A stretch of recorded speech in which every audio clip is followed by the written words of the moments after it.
जय गुरु जी। वीडियो को लाइक कीजिए, चैनल को सब्सक्राइब कीजिए और बेल आइकन को प्रेस कर दीजिए ताकि आपको लेटेस्ट वीडियो के अपडेट्स मिलते रहें। जब तक गुरु जी आपके साथ हैं, दुनिया की कोई भी ताकत आपको हरा नहीं सकती। इसलिए जीवन में कैसा भी पड़ा हुआ है, उसको आप बस एंजॉय करें। ऐसा सोचे कि बस थोड़े वक्त की बात है, सब अच्छा हो जाएगा।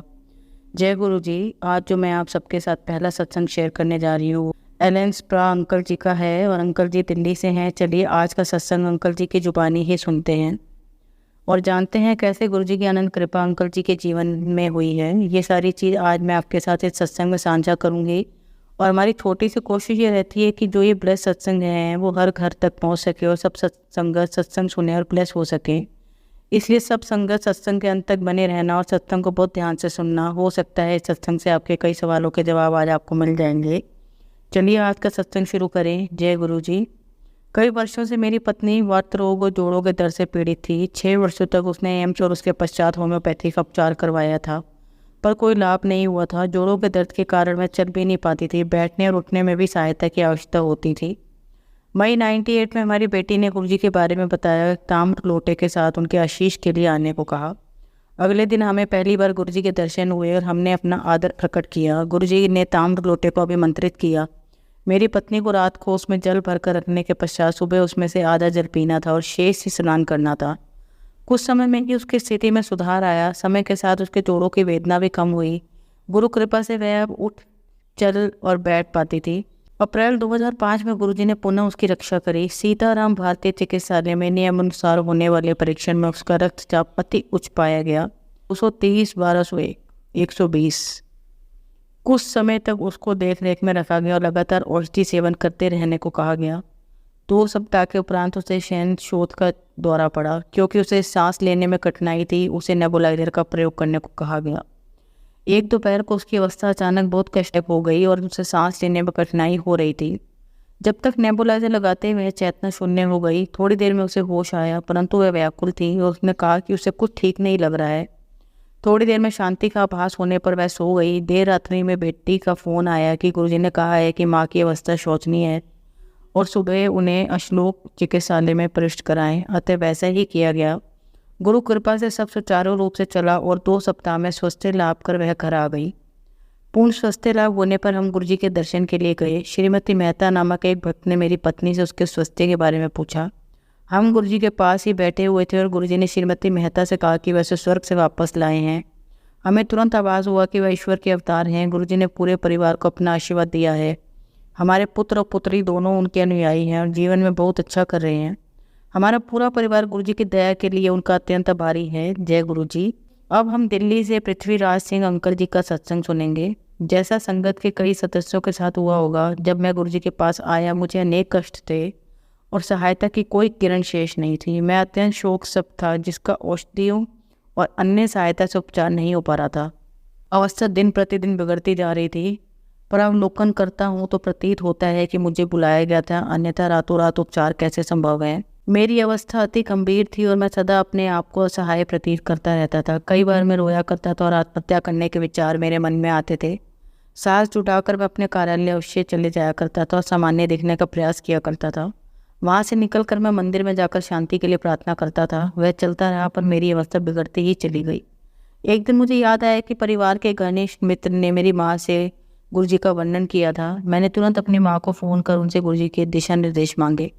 मैं गुरुजी के पास 2000 में पहुँचा। पहले दिन शीघ्र पहुँचने का कारण मुझे आगे बैठने का अवसर प्राप्त हुआ।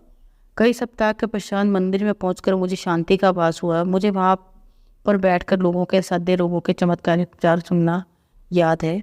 मैंने अपने आप से कहा मुझे तभी विश्वास होगा जब मैं स्वयं स्वस्थ हो जाऊंगा। पहले दिन के पश्चात मैं वहाँ पहले नियमित और प्रतिदिन जाने लगा। मंदिर में पहुंचकर मुझे सुख शांति का अनुभव होता था, किंतु बाहर निकलते ही मेरी पहले जैसी अवस्था हो जाती थी। चौथे या 5वें दर्शन के बाद जब मैं गुरुजी से जाने की आज्ञा ले रहा था तो उन्होंने मेरे से बात करी। उन्होंने पूछा, तेरी घरवाली सिटी बैंक विच काम करती है? उस समय तक संगत में कोई नहीं जानता था, ना ही मैंने कभी किसी से बात करी थी। उसी क्षण मुझे अपने अंदर उत्साह का आभास हुआ। शीघ्र ही मैं अपनी सामान्य स्थिति में आ गया। बाहर आते ही मैंने अपनी पत्नी को फ़ोन पर गुरुजी से हुए वार्तालाप की बात बताई। मैंने यह भी कहा कि अब मैं स्वस्थ अनुभव कर रहा हूँ, फिर मेरी वैसी अवस्था कभी नहीं हुई है। मैंने मन ही मन गुरुजी से प्रार्थना कर उनसे एक संतान की कामना करी। 1 महीने के उपरांत मेरी पत्नी ने घर पर जब अपना गर्भावस्था परीक्षण किया तो वह सकारात्मक था। उस संध्या को जब मैं गुरुजी के पास आया तो वह बोले, घर वाली एक्सपर्ट कर रही है ना, जा कल्याण हुआ मुंडा होगा। हमारे यहाँ 9 पौंड के बालक ने जन्म लिया। सन 2004 में गुरुजी ने मुझे एक और पुत्र दिया। हमें पता है कि हम जो भी कदम लेते हैं गुरुजी हमारे साथ हैं और हमें सत्य पथ पर चला रहे हैं। जय गुरुजी। संगत जी, आज का तीसरा सत्संग दिल्ली से नरेंद्र तनेजा अंकल जी का है, वो मैं अब आपको बताती हूँ। गुरु मेरी पूजा, गुरु गोविंद, गुरु मेरा पर ब्रह्म, गुरु भगवंत। फरवरी 2005 में मैं चिकित्सकों ने मेरी पत्नी के गर्भाशय में कैंसर का निदान किया था। रोग बहुत फैल चुका था और प्राणघातक कोषाणु फेफड़ों के पास तक पहुंच गए थे। हमने सब चिकित्सकों को दिखाया किंतु शल्य क्रिया के अन्यथा कोई और उपाय नहीं था। अतः अनीता की शल्य क्रिया बम्बई चिकित्सालय में हुई।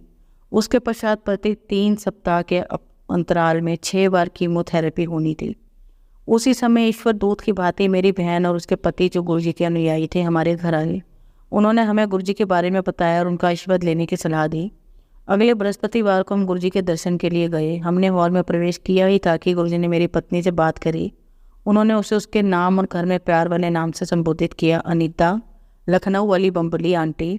हमें एकदम आश्चर्य हुआ और अनीता में विश्वास और साहस का प्रादुर्भाव हुआ। उसे प्रतीत हुआ कि उसकी सब समस्याएं समाप्त हो गई हैं और गुरु कृपा उस पर सदैव बनी रहेगी। गुरुजी ने अनीता को एक ताम्र लोटा लाने को कहा जिसे उन्होंने अभिमंत्रित किया। अनीता प्रतिदिन उसका जल पीती थी। कैंसर का उपचार सरल नहीं है। केमोथेरेपी और उसके दुष्प्रभाव बालों का झड़ना, जी मिचलाना और उदासी आदि अत्यधिक होते हैं। उसके बाल झड़ने की प्रक्रिया से उससे अधिक उसके परिवार वाले अधिक चिंतित थे। कीमोथेरेपी होते हुए उसने अपना धैर्य और साहस बनाए रखा। यह सिर्फ गुरु कृपा के कारण हुआ। गुरुजी भी उसे दादर देते रहते थे। उन्होंने तो उसे कह दिया कि वह स्वस्थ है और प्रतिदिन 1 आध पैग विस्की भी पी सकती है। इन्हीं दिनों गुरुजी ने बताया कि हमारे पुत्र का प्रेम विवाह होगा और ऐसा ही हुआ। उसने अपनी पसंद की कन्या के सामने विवाह का प्रस्ताव रखा तो वह संघर्ष मान गई। उन दोनों को हम गुरुजी के पास लाए और उनका आशीर्वाद दिलवाया। अनीता को कैंसर हुए अब 3 वर्ष हो गए हैं। उसमें अब उस रोग के कोई लक्षण नहीं है और वह पुनः पहले के बातें मिलनसार और हंसमुख है। गुरुजी ने उस पर दया करके उसे स्वस्थ घोषित कर दिया है। समस्त परिवार के सदस्य, मित्रगण और उसके चिकित्सक भी उसे स्वस्थ देखकर गुरुजी द्वारा दिए गए नव जीवन में आनंद उठाते हुए देखकर अति प्रसन्न है। गुरुजी का हमारे जीवन में आगमन कितने उचित समय पर हुआ। अनीता के कैंसर का निदान हुए 7 महीने ही हुए थे कि मेरे हृदय की 3 धमनियां बंद मिली। गुरुजी ने मेरी चिकित्सा अपनी विधि द्वारा करी। यद्यपि मैं उनके पास अपनी एंजियोग्राफी के उपरांत गया था, उन्होंने मुझे तुरंत शल्य क्रिया करवाने से मना कर दिया। मेरे कुछ बोलने से पहले ही उन्होंने पूछा कि क्या मैंने परीक्षण करवाया है। मेरे हाँ कहने पर उन्होंने मुझे थैलियम परीक्षण भी करवाने को कहा। उसके सकारात्मक परिणाम आने पर मैं अत्यंत निराश हुआ। परिणाम के पश्चात उन्होंने मुझे शल्य क्रिया करवाने को कहा।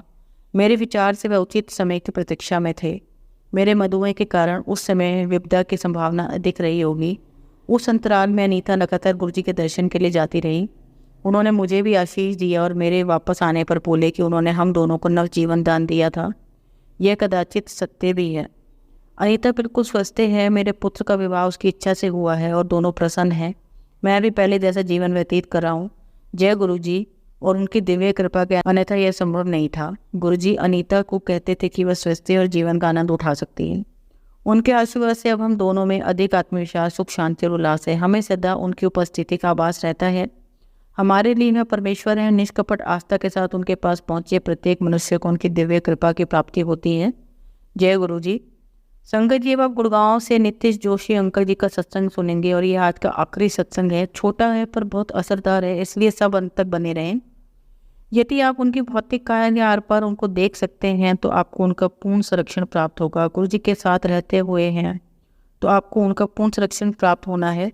गुरुजी के साथ मेरे लिए यही सबसे प्रमुख है, वो मेरे साथ हैं। महत्वाकांक्षाओं के मोह जाल में फंसे रहने के कारण उनका वास्तविक रूप पहचानना कठिन हो जाता है। गुरुजी के साथ आपकी आशाएं पूर्ण होती हैं। यद्यपि जो आप चाहें वह सदा नहीं मिलता, क्योंकि वह आपके लिए उचित नहीं रहा होगा, परंतु इसके पीछे हम सबको अज्ञात उनकी सच्चाई है। इस मोह माया की अजय दीवार पर चढ़कर ही आप उनकी उस संपदा का सौंदर्य देख सकते हैं, किंतु यह इतना सहज नहीं है जितना आप सोच रहे होंगे। निश्चित रूप से वह आपको परखेंगे। यदि मैं उनके शब्दों का संभावार्थ करूं तो वह आपको नींबू की भांति निचोड़ देंगे और विष की भांति जोर जोर से हिला देंगे। मेरे पूर्व कर्मों और संस्कारों के कारण दिव्य आत्मा ने मुझे अपने पास आने दिया। मेरे लिए गुरु जी का वर्णन करना अत्यंत कठिन है, मन भाव विभोर हो जाता है। यदि गणेश उनका वर्णन नहीं कर पाए तो मैं कौन होता हूँ। हम गुरु जी के पास बिना किसी आशा या कष्ट के गए, उनकी आकर्षक शक्ति हमें उनके पास बार बार खींच कर ले गई। मैं सेवकों के लिए नाश्ता लेकर मंदिर जाता था। गुरुजी उस समय प्रातः पाठ कर रहे होते थे। मेरे माता पिता का शुक्रवार व्रत रखते थे। इसका अर्थ था कि खट्टा खाना तो दूर की बात थी, हमारे लिए उनको छूना भी निषेध था। उस दिन शुक्रवार था और मेरी माँ ने ऐसा कुछ भी करने से मना किया था। उस दिन मेरे वहाँ पहुँचने से पूर्व गुरुजी पाठ कर शीघ्र ही बाहर आ गए। जैसे मैं वहाँ पहुँचा, गुरुजी ने मेरे अपने एक सेवक सुदामा को शीतल पेयजल लाने के लिए कहा। मैं गुरुजी का दिया हुआ यह पेय उनका प्रसाद समझकर पीकर अति प्रसन्न हुआ और घर लौट आया। परंतु मुझे घर पर डांट पड़ी। मैं निराश अवश्य हुआ, पर मैंने उससे संबंधित भावनाएं मन से निकाल दी। शाम को हम मंदिर गए। गुरुजी प्रसन्नचित्त थे और सत्संग के लिए बैठे हुए थे। हम बहुत ध्यान से सुन रहे थे। अपने स्वभाव के अनुरूप उन्होंने स्पष्ट तो नहीं कहा, किंतु व्रतों के बारे में कहा कि इस प्रथा का कोई तात्पर्य नहीं है। साथ ही उन्होंने कहा कि आप भगवान के घर में हैं, जैसा वह करते हैं करिए और अन्य अर्थहीन माध्यमों के द्वारा उनके पास पहुंचने की चेष्टा मत करें। कभी कभी गुरुजी भक्तों को सचखंड देकर उन पर कृपा करते हैं। सचखंड उनका वह प्रसाद है जो चमत्कारिक रूप से उनके हाथ से प्रकट होता है। कई अवसरों पर मैंने उनके हाथ में चमत्कार होते देखे हैं। डॉलर, नोट, स्वर्ण, कर्णफूल, गरम हलवा, मिश्री में लिपटी हुई बर्फी, चॉकलेट और वनीला की बर्फी, मोतीचूर और बेसन के लड्डू, हिमाचल की टोपी आदि आदि, ये सब चीज़ें मैंने खुद देखी हैं। एक दिन गुरुजी एक भक्त के यहाँ भोजन के लिए गए थे। लंगर परोसा गया। प्रथा के अनुसार संगत ने गुरुजी से पहले खाया। उनके पास कुछ अधिक देर तक बैठने की कामना से मैंने शीघ्रता से लंगर समाप्त किया और उनके निकट आकर बैठ गया।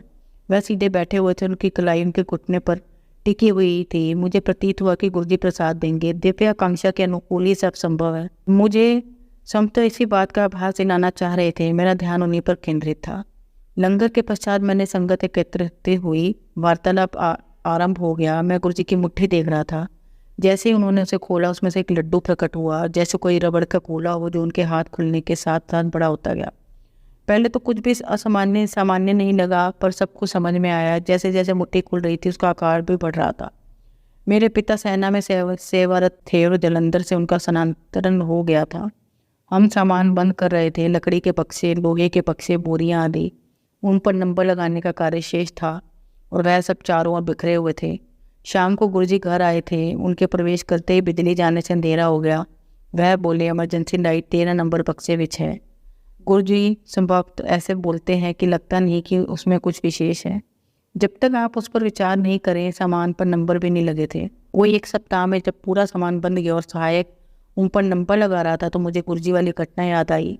ताजे लगे हुए 13 नंबर के बक्से को मैंने खोला और उसमें सामने इमरजेंसी लाइट रखी हुई दिखाई दे रही थी। गुरुजी को हमारे भूत, वर्तमान और भविष्य सबका ज्ञान है। उनमें कुछ भी छुपाने का प्रयत्न ना करें। मेरी माँ को ज्वर था। पूरे दिन मेरे पिता और मैं उनके मस्तिष्क पर बर्फ लगाते रहे थे, किंतु लाभ नहीं हो रहा था। औषधियाँ भी असफल रही थी और तापमान नीचे नहीं आ रहा था। अचानक गुरुजी का फ़ोन आया कि शीघ्र ही वह संगत के साथ पहुँच रहे हैं। वह कुछ लोगों के साथ है और सीधे माँ के कमरे में जाकर बोले, चल आंटी, कुछ नहीं हुआ है, और उनका हाथ पकड़कर अतिथि कक्ष में ले गए। मैं उनके चरणों में बैठकर उनके पैर दबाने लगा। 5 मिनट के पश्चात माँ का तापमान सामान्य हो गया, पर उनका बढ़ गया। स्पष्ट है कि वह हमारे कष्ट अपने पर तुरंत कर लेते हैं। क्या इस संसार में और कोई ऐसा कर सकता है? हमारे कर्म इस जीवन में हमारे सुख दुख का निर्णय करते हैं, किंतु कोई हमारे दुख अपने ऊपर अंतरित कर ले, वह ईश्वर ही हो सकता है। जय गुरु जी। अब आप सबको एक कहानी सुनाती हूँ। आप सब कहानी को बहुत ध्यान से सुनना। कहानी का शीर्षक है IAS अवनीश शरण। हमारे देश में हर साल 9 से 10 लाख स्टूडेंट UPSC की परीक्षा के लिए अप्लाई करते हैं, जिनमें हर साल लगभग 180 वैकेंसी IAS के लिए होती हैं। UPSC की परीक्षा पास करना किसी चुनौती से कम नहीं है। जिस परीक्षा के लिए हर साल 10 लाख लोग तैयारी करते हैं, उस परीक्षा में कंपटीशन कितना ज़्यादा होगा, ये आप सोच ही सकते हैं।